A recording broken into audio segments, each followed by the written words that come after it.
Hello guys, आपका स्वागत है एक नए वीडियो पर। जैसे कि कल मैंने टैली कैसे डाउनलोड करते हैं वो आप लोगों को मैंने बताया था। और आज की वीडियो में हम सीखेंगे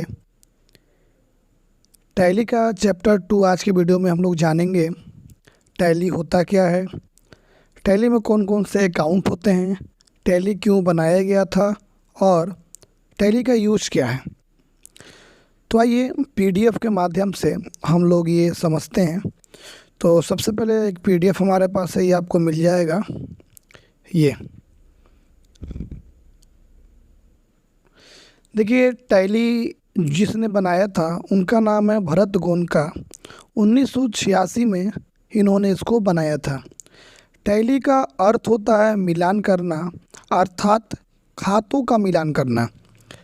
टैली का मूल्य मतलब होता है मिलान करना, खातों का मिलान करना, टैली करना। ठीक है। जो टैली होता है वो कई सारे कार्यों को करता है, जैसे कि किसी से सेल करना है, परचेज करना है, पेमेंट करना है, रिसिप्ट करना है, परचेज ऑर्डर लगाना है। ठीक है। ये सारे कार्य टैली के अंदर किया जा सकता है। जो टैली होता है वो एमआईएस सॉफ्टवेयर के ऊपर आधारित होता है। ठीक है। और ये रियल टाइम होता है। रियल टाइम मतलब क्या होता है, यदि जो इसके अंदर हम लोग बिल करेंगे ना, तो वो जो बिल करते हैं वो आज के डेट में ही बिल कटेगा। जो आपके मोबाइल में जो डेट दिखाएगा, जो टाइम दिखाता है, सेम उसी टाइम पे वो बिल कटता है। इसीलिए इसको क्या कहते हैं, रियल टाइम होता है। ठीक है। जब हम किसी भी बिल को काटते हैं तो उसमें क्या होता है, कई सारे लेजर बनाने पड़ते हैं कस्टमर के। ये मैं आपको आगे बताऊंगा। एक हमारा होता है, देखिए टैली में दो होते हैं यूजर। एक मल्टी होता है, और नहीं सॉरी, एक सिल्वर होता है और दूसरा क्या होता है, गोल्ड होता है। तो इसके बारे में भी हम लोग आगे जानेंगे। ठीक है। तो सबसे पहले देखते हैं टैली स्टार्ट कैसे होता है। तो देखिए टैली कैसे ओपन होता है। तो स्टार्ट पे आते हैं, जो आपके विंडो पे क्लिक करते हैं ना, स्टार्ट देता है ना, स्टार्ट पे आएंगे, ऑल प्रोग्राम टैली ERP9 और इस पर क्लिक करेंगे तो क्या हो जाएगा, हमारा टैली ओपन हो के आ जाएगा। तो ऐसे हम लोग टैली को स्टार्ट करते हैं। ठीक है। जब टैली स्टार्ट करेंगे, ठीक है, तो उसके बाद कुछ इसमें अकाउंट होते हैं, उनके बारे में हम लोग जान लेते हैं। जैसे क्या होता है कैपिटल अकाउंट। तो कैपिटल अकाउंट क्या होता है, जिस अकाउंट में हम लोग पूंजी लगाते हैं। एक तरह से मानिए, जिस कंपनी में हम लोग पूंजी इन्वेस्ट करते हैं वो कहाँ से करते हैं, तो ये काम कहाँ से होता है, कैपिटल अकाउंट से होता है।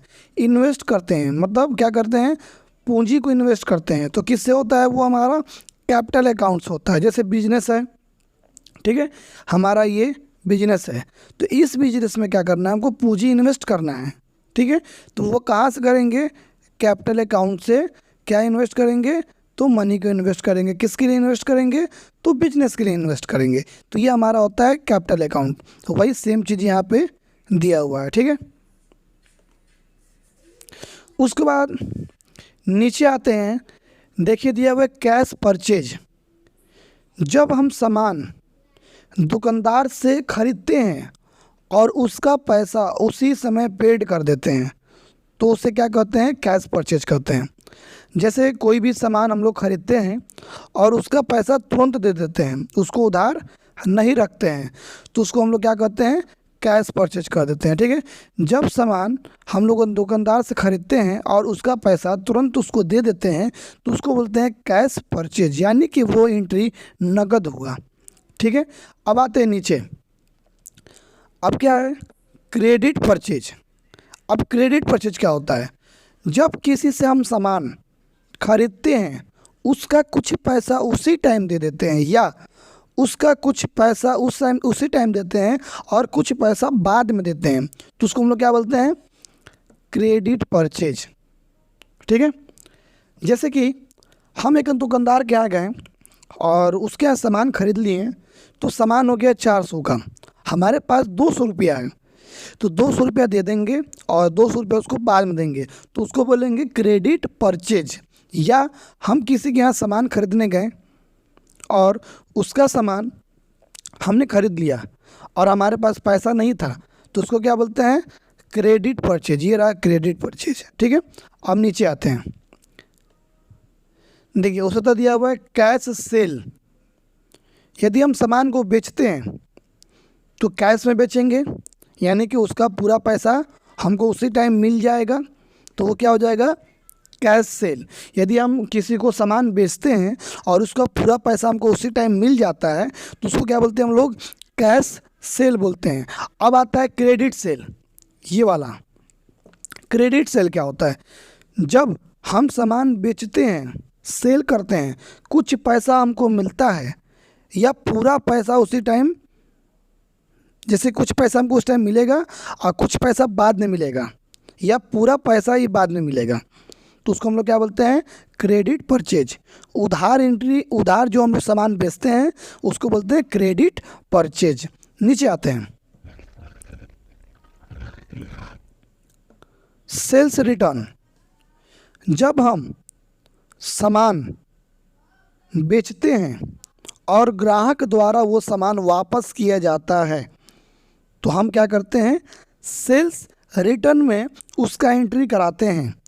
यदि एक तरह से माने तो मोहन ग्राहक है और एलजी कंपनी सामान बेचा, मतलब सप्लायर है, ठीक है। तो एलजी कंपनी से मोहन सामान ले गया और अपने यहाँ ले गया, तो कीबोर्ड ले गया 50 पीस, जिसमें से 4 पीस कीबोर्ड ख़राब निकल गया, तो मोहन एलजी कंपनी को सेल्स रिटर्न करेगा। तो किसके अंदर करेगा, सेल्स रिटर्न के अंदर करेगा, ठीक है। अब आते हैं परचेज रिटर्न, ठीक है। परचेज रिटर्न क्या होता है, जब हम सामान दुकानदार से महाजन को वापस करते हैं। जैसे कि हमने क्या किया, परचेज रिटर्न। जैसे कि मोहन अब क्या कर रहा है ना, कि अपना सामान ग्राहक को दे रहा है, वापस कर रहा है, तो उसका होगा परचेज रिटर्न, और सप्लायर का क्या होगा, सेल्स रिटर्न। मोहन का भी कुछ ना कुछ एंट्री होगा ना, तो मोहन का परचेज रिटर्न में एंट्री होगा और सेल का मतलब सप्लायर का कहाँ होगा, सेल्स रिटर्न में एंट्री होगा। तो इस हिसाब से ये एंट्री हम इसके अंदर करा सकते हैं, ठीक है। उसके बाद क्या होता है, इनडायरेक्ट एक्सपेंस। इनडायरेक्ट एक्सपेंस क्या होता है, अब इनडायरेक्ट एक्सपेंस एक तरह से हम मान सकते हैं ये एक ग्रुप है जो खर्चों का लेजर बनाता है। जैसे कि इनडायरेक्ट एक्सपेंस में यदि किसी को सैलरी देना हो तो हम इनडायरेक्ट एक्सपेंस के अंदर उसको डालते हैं, ठीक है। या किसी ऑफिस एक्सपेंस, ऑफिस में कोई खर्चा होता है, ठीक है, तो हम लोग क्या करते हैं कि ऑफिस एक्सपेंस में उस खर्चे को मैनेज करते हैं, तो एक लेजर बनाते हैं हम लोग, ठीक है। जैसे ledger name office expense under group indirect expense. इसी तरह यदि हम सैलरी देना चाहते हैं, सैलरी, ठीक है, या रेंट देना चाहते हैं, तो यहाँ हो जाएगा सैलरी या रेंट, और यहाँ हो जाएगा इनडायरेक्ट एक्सपेंस। तो इस हिसाब से ये हम लोग इनडायरेक्ट एक्सपेंस अच्छे से आप लोगों को समझ में आया होगा, ठीक है। अब क्या होता है, बैंक अकाउंट। बैंक अकाउंट एक बैंक का ग्रुप होता है जो बैंक अकाउंट बनाते समय अंडर ग्रुप सेलेक्ट किया जाता है। जैसे कि एसबीआई बैंक हम बनाते हैं तो उसकी एंट्री कहाँ से होगी, तो बैंक अकाउंट से होगी, ठीक है। जैसे ledger name SBI under group क्या हो जाएगा, बैंक अकाउंट हो जाएगा। जैसे कि हम बनाते हैं एचडीएफसी बैंक, तो अंडर ग्रुप कहाँ जाएगा, बैंक अकाउंट। हम बनाते हैं बैंक ऑफ बड़ौदा, तो कहाँ अंडर ग्रुप जाएगा, बैंक अकाउंट। हम बनाते हैं LIC bank, bank under group कहाँ जाएगा, बैंक अकाउंट। हम बनाएंगे आईसीआईसीआई बैंक, तो अंडर ग्रुप कहाँ जाएगा, बैंक अकाउंट। समझ में आ गया।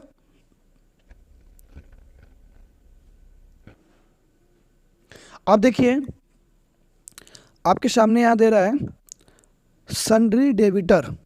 देखिए डेबिटर और क्रेडिटर, ये दो चीज़ में आप लोग कंफ्यूज होंगे, तो इसको मैं बहुत ही अच्छे से आप लोग को समझाऊंगा। देखिए डेबिटर क्या होता है, एक ग्रुप होता है, दो ग्राहक, जो हमारे ग्राहक होते हैं, ठीक है, उसके अंतर्गत ये ग्रुप बनाया जाता है। यानी कि एक तरह से हम मान सकते हैं जो हमारा कस्टमर होता है वो डेबिटर के अंतर्गत ही आता है। ठीक है। जो भी यदि हमारा कस्टमर होगा वो किसके अंदर आएगा, डेबिटर के अंदर आएगा, ठीक है। तो सन्ड्री डेबिटर क्या होता है, यह एक ग्रुप होता है, इसके अंतर्गत सभी ग्राहकों का लेजर बनाया जाता है।